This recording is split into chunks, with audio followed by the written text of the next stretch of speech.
கொஞ்சம் அந்த வீடியோ பாருங்க மக்களே. இறைவனுக்கு கொடுக்க விரும்புவதை இல்லாதவர்கள் கொடுத்தால் இன்னும் நல்லா இருந்திருக்கும். ஒரு கடவுளுக்கு தரும் காணிக்கை விட ஒரு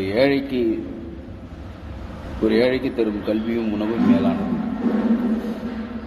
அந்த குழந்தைகள் எடுத்து அந்த பாத்திரத்தில் அந்த பாலை கொஞ்சம் ஊற்றிதுன்னா நீங்க எத்தனை தலைமுறை வேண்டினாலும் அத்தனை தலைமுறை.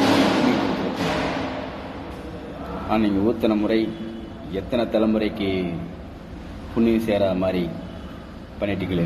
பார்த்தா படிச்சுங்க மாதிரி இருக்கீங்க, கொஞ்சம் யோசித்திருந்தா இந்த தலைமுறையே மாறும். சனாதன சாக்கடை என்பது ஒரு மனிதனை எந்த அளவுக்கு முட்டாளாக்குது என்பது இதுவே உதாரணம் என்பது நீங்களே பார்க்குறீங்க. எதுக்கு நம்பிக்கை வைக்கணும், எதுக்கு நம்பிக்கை வைக்கக்கூடாதுன்றது இன்னும் மக்களுக்கு இன்னும் அறியல, புரியல, தெரியல. இன்னும் அறியாம மாதிரியே நடிக்கிறாங்க. அதான் சொல்ல முடியும். அந்த குழந்தைகளுக்கு அந்த குழந்தைகளுக்கு கொடுத்துருந்தா அவங்களுக்கும் மன நிறைவாக இருக்கும், கொடுத்த உங்களுக்கும் மன நிறைவாக இருக்கும். உங்கள்கிட்ட இருக்கிறது இன்னொருத்தர் கொடுத்து பாருங்க. அப்பதான் நீ ஒரு மனிதன்ன்றது உன்னை முழு மனிதனாக இந்த சமூகத்தில் ஏற்றுக்கொள்ள ஒரு அங்கீகாரம் கிடைத்திருக்கும்.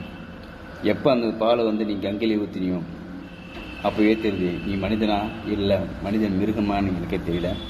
ஏன் சொல்கிறேன்னா, கங்கையில் பாலை ஊற்றினா யாரு சொன்னா புண்ணியம் போகணும்னு சொன்னது? கங்கையில் முழுகினா புண்ணியம் போகுதுன்னு சொல்கிறாங்க. அது இப்போ சொல்கிறாங்க. இதுக்கு முன்னாடி கங்கை எப்படி இருந்து தெரியுமா?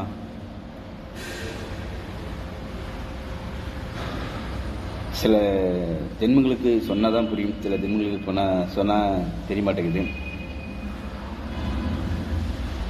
ஸோ நீங்களே பார்த்து தெரிஞ்சிங்க.